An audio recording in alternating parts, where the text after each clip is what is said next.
Ceci est un livre audio autogénéré par Google. Introduction. Le lieu de la question. Un phénomène inquiétant qui se propage de plus en plus au Congo-Kinshasa depuis ces dernières décennies est celui des banderoles suspendues dans l'espace public, dans les villes et grands centres, au mois de juillet, reprenant, TENAFEP 100%, examen d'état 100%. Phénomène inquiétant, disons-nous, parce qu'on ne sait pas très bien ce que cela signifie. Certainement que c'est une fierté pour l'école qui a porté tous ses élèves finalistes à la réussite au test national. Et dans le même sens, dans les milieux des gestionnaires de l'enseignement, on se félicite pour les meilleurs résultats obtenus par les candidats à ces deux tests. Quoi de plus normal? Mais ces résultats excellents aux examens de fin d'études signifient-ils que les apprenants ont amélioré leur apprentissage? Les écoles qui réalisent ce score promeuvent-elles l'apprentissage des apprenants? Ces examens eux-mêmes favorisent-ils un bon apprentissage?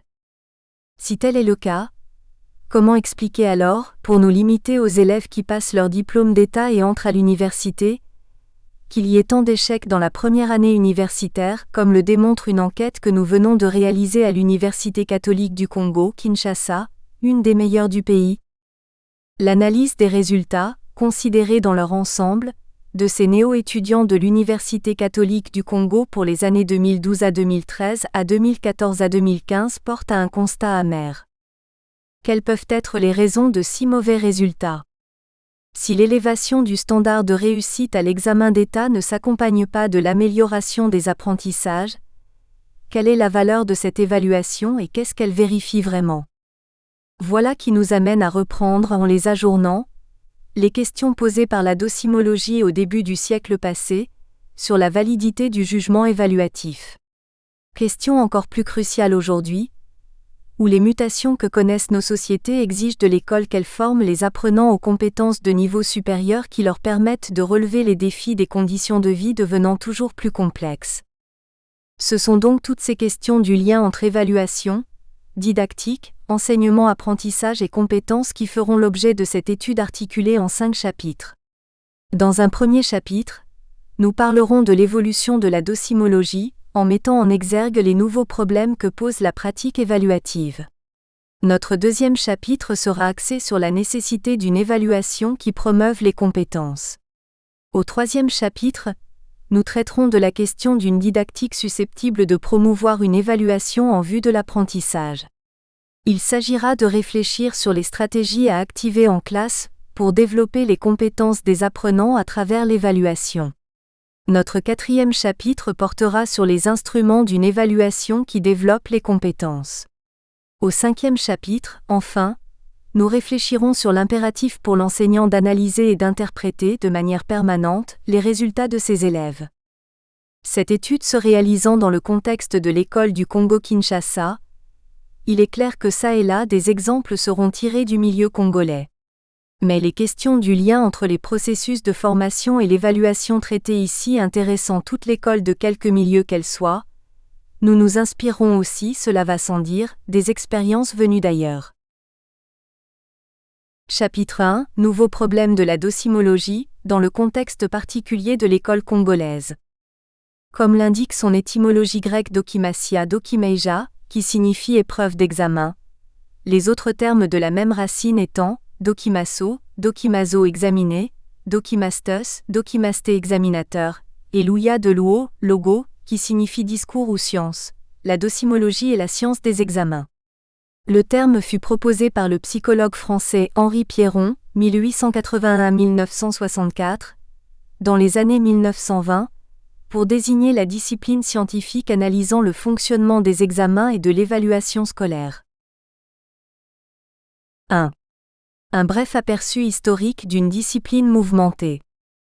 À ses débuts, la docimologie s'est occupée essentiellement de la question de la validité de la notation. Par la suite, avec les nouveaux problèmes qui surgiront, comme nous le relevons un peu plus loin sous ce chapitre, le champ sémantique de cette discipline s'élargira pour intégrer en son sein aussi l'analyse des comportements de l'examinateur et de l'examiné.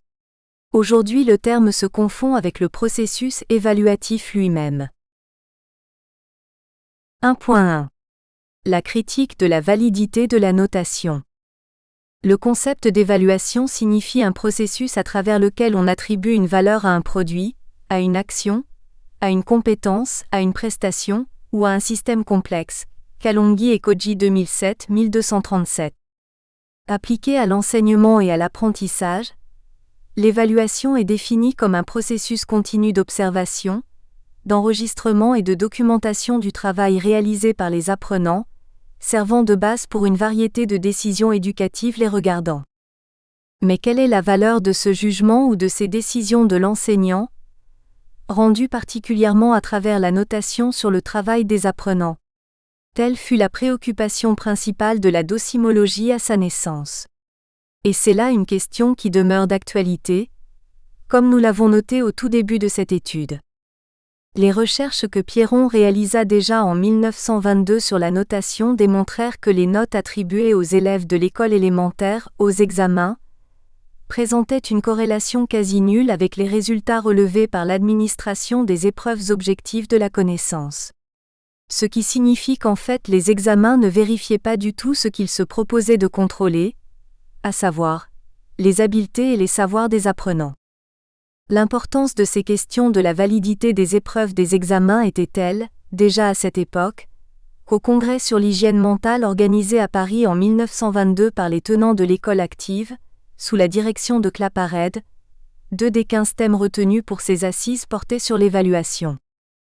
Le tournant de ces recherches dans la première moitié du XXe siècle fut sans aucun doute la première grande enquête internationale sur la fiabilité des examens et des concours, organisée en 1931 par la Carnegie Corporation de New York, qui connut la participation des pays comme les États-Unis, la France, l'Allemagne, la Finlande, la Suisse et l'Écosse. Les résultats de cette recherche furent tout simplement alarmants comme le démontra le rapport de la Commission française sur les examens du baccalauréat, que Pierron publia en 1936, Pierron 1963. La Commission, après avoir sélectionné 30 enseignants correcteurs, divisés en 6 groupes divers selon leur discipline, composition française, version latine, composition anglaise, mathématiques, dissertation philosophique, physique, confronta les jugements donnés par chacun d'eux à un échantillon de 100 travaux, copies, sur une échelle de 0 à 20. Il s'avéra de cette confrontation que ces études mirent en exergue l'incapacité des instruments traditionnels des examens à vérifier les apprentissages, le tout dépendant des goûts et du style de chaque correcteur. 1.2. Les dysfonctions et distorsions dans l'évaluation. À partir des années 1970, particulièrement avec les travaux de Landshire, 1971-1973, les recherches docimologiques s'attelèrent à l'étude des distorsions dans l'évaluation scolaire. Les principales distorsions qui faussent les jugements des enseignants dans l'évaluation, d'après les études réalisées sur cet argument de Landshire, 1973, Domenici, 1993, Benvenuto, 2007, sont encadrées. 1.1. Courbe de Gauss. Toutes ces distorsions dues au manque de procédures et méthodologies valides dans la composition et la correction des épreuves des apprenants, portèrent les chercheurs à réfléchir sur les principes à observer pour rendre valables les évaluations scolaires, donnant ainsi une nouvelle orientation à la docimologie. 1.3. Étude de la validité et de la fiabilité des évaluations. Cette étape de la recherche docimologique déplaça l'intérêt de cette discipline, de la simple critique des examens, nous venons de le stipuler ci-dessus, à la réflexion sur les caractéristiques qui puissent permettre un jugement évaluatif fondé des épreuves des élèves. Ces caractéristiques sont celles de la validité et la fiabilité. A. La validité. Ce terme a autant de définitions qu'il y a d'études sur la question. En sus, plutôt que parler de la validité, il faut parler des validités, puisqu'il y a diverses validités. L'élément unificateur de toutes ces validités réside dans la capacité d'un test ou d'une épreuve à mesurer exactement ce qu'il se propose de mesurer. Et donc sa capacité à pouvoir sélectionner, choisir, entre ce qui doit être mesuré et ce qui n'intéresse pas. Voici les divers types de validité. B. La fiabilité. La fiabilité est donnée par le soin avec lequel le test ou l'épreuve mesure, et aussi par la constance de ces mesures.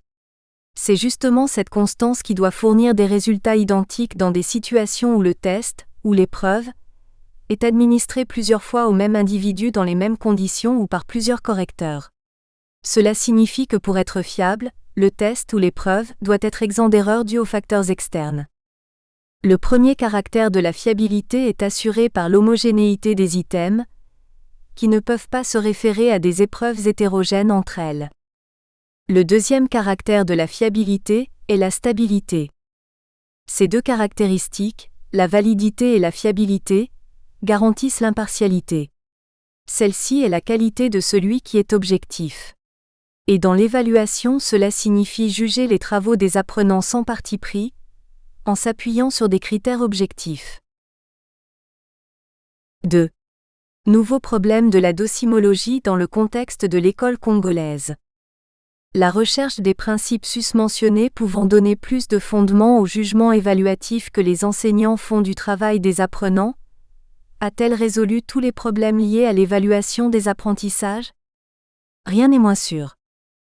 S'il faut reconnaître que ces principes permirent de résoudre beaucoup de problèmes liés à l'évaluation scolaire, particulièrement le subjectivisme et la partialité, qui faisaient dépendre la scolarité des apprenants du seul vouloir de l'enseignant-correcteur, et aussi un peu de la chance, que l'enseignant soit de bonne humeur ou qu'il pose des questions abordables, il faut souligner, comme ont eu à affirmer les recherches spécialisées du domaine. Citons à titre illustratif les travaux de Wiggins, 1993-1998, Hadji, 1995, Comolio, 2002A, 2002B, Benvenuto, 2007, Whedon, Winter et Broadfoot, 2009, Kalala, 2011B, 2013, 2014, que le souci très prononcé d'assurer l'objectivité de la mesure des résultats des examens a eu des conséquences néfastes pour l'apprentissage, notamment la concentration exclusive sur le produit de l'examen et un développement dangereux d'une culture toujours plus certificative à l'école. 2.1. Concentration exclusive sur le produit de l'examen. La concentration de tous les efforts de l'évaluation exclusivement sur le contrôle objectif et la certification, les épreuves objectives structurées étant considérées comme les meilleures et les plus valides, Domenici, 2003, a fini par vider complètement cette pratique de tout son sens. Le but de l'évaluation, nous le savons tous, n'est pas la certification, même si celle-ci constitue une de ses fonctions, comme nous le verrons dans les points qui suivent, mais bien l'apprentissage, celui des apostrophes. Un instrument de formation, assujettissant par le fait même tous les processus d'enseignement et d'apprentissage à l'examen et consacrant, cela va sans dire, le fameux teaching to the test, où tout est fait en fonction de la réussite à l'examen. Dans le système éducatif congolais, ce teaching to the test est très prononcé, et tout particulièrement dans les classes terminales du primaire et du secondaire où toutes les activités sont organisées en fonction de la réussite à l'examen national.